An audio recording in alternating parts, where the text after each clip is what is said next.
సరే ఇప్పుడు ఆ ల్యాండ్ అదైతే కూలగొట్టిస్తారు ఎన్కాన్వెన్షన్ హాల్‌లో. సో, రోజుకు కొన్ని లక్షల రూపాయలు ఎన్కాన్వెన్షన్ ద్వారా నాగార్జున గారు అవును. సంపాదించారు గదా! సో, ఇప్పుడేం సార్ పరిస్థితి జస్ట్ కూల్చివేతతో అయిపోతుందా? లేక ఏమన్నా ఇ ఇ నాగార్జున గారు ఇది ఏమన్నా పరిహారం ఇది ఇదే ఏమన్నా ఇదే ఇదే గవర్నమెంట్ చెల్లించారా? $1000 క్వెషన్ ఏంటంటే అందరికి కూడా కాదు. అందరి ఆశ గూడా. హ్మ్. ఎవడైనా డబ్బులనన్నది వదులుకోడు కాబట్టి, హ్మ్. ఇక్కడ ఆశ ఏంటంటే ఆ కథనాల ప్రకారము ఈ 10 ఏళ్లలో ఆయన సంపాదించింది మోర్ థాన్ 100 క్రోర్స్ హ్మ్. ఎన్ కన్వెన్షన్ మీద.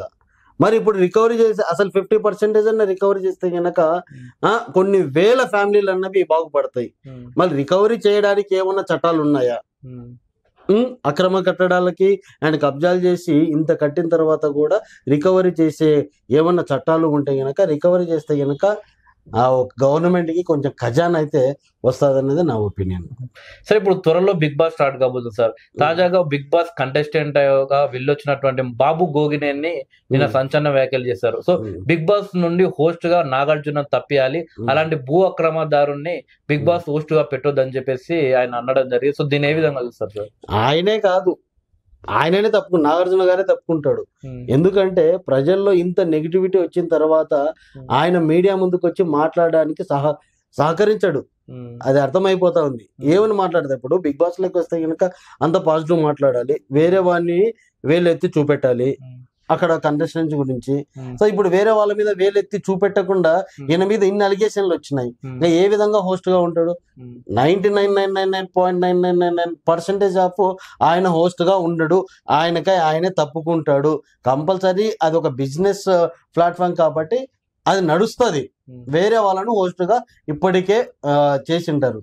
ఒకవేళ నాగార్జున గారికొచ్చినారనుకోండి, నాకు తెలిసి షో మాత్రం సక్సెస్ అయితే కాదు. ఎందుకంటే గనక ప్రతి ఓడికి ఒక ఎమోషన్ ఉంటది కాబట్టి, ఈయన ఏదన్నా అన్నప్పుడు వాళ్ళు ఆ పాయింట్‌ని తీసినప్పుడు అక్కడ షో కొంచెం గందరగోళంలోకి అయితే వెళ్తది. ఎందుకు సార్ అసలు 12 సంవత్సరాల క్రితమే రేవంత్ రెడ్డి తెలుగుదేశం పార్టీ ఎమ్మెల్యే ఉన్నప్పుడు హెచ్చరించాడు. సో, అవును. సినిమా హీరో అంటే ప్రజలకు ఇన్‌స్పిరేషన్‌గా ఉండాలి గానీ, అవును. ఇలా భూములను ఆక్రమించొద్దని జెప్పేసి. అయినా గాని నాగార్జున 10 సంవత్సరాల నుండి ఎందుకు జాగ్రత్త పడలేకపోయాడు సార్? అంటే ఇప్పుడు నాగార్జున గారు ఒకడిదే ఉండదది. యాక్చువల్లీ ఇద్దరు పార్ట్నర్‌షిప్ సార్. బట్ ఆ! మెయిన్ అయితే ఎ నాగార్జునే చూస్తారు కదా సార్ ఎవరైనా సరే. ఎవడైనా డబ్బుకి ఎవడు ఆశపడడు చెప్పు. హ్మ్. రాళ్ళేస్తారు. హ్మ్. ఎన్నేళ్ళు ఉంటే గనక అన్నేళ్ళు మనం పాలిద్దాము. హ్మ్. తర్వాత ఉంటే ఉంటది, పోతే పోతది. అప్పుడొచ్చినప్పుడు మనం దాన్ని ఏదైనా మేనేజ్ చేయొచ్చు డబ్బుతోటి అనుకుంటారు. హ్మ్. కానీ ఇలాంటి వాళ్ళ చేతిలో బలవుతామని వాళ్ళు గూడా ఊహించుండరు. హ్మ్. యాక్చువల్లీ అది ఎన్‌కన్వెన్షన్ అన్నది ఒకవేళ కబ్జా చేసుంటే గనక కూలగొట్టినారు. 1, 2 రోజులు మాట్లాడుకొని అక్కడితో ముగిసిపోతదని అనుకున్నారు. హ్మ్.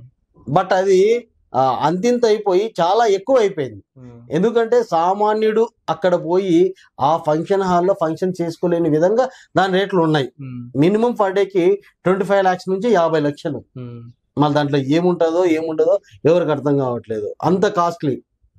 సో, అది. ఇప్పుడు సినిమా హీరోల్లో హైదరాబాద్‌లో వచ్చేసి ఎక్కువ బిజినెస్‌లున్న యాక్టర్ ఎవరంటే నాగార్జున సార్.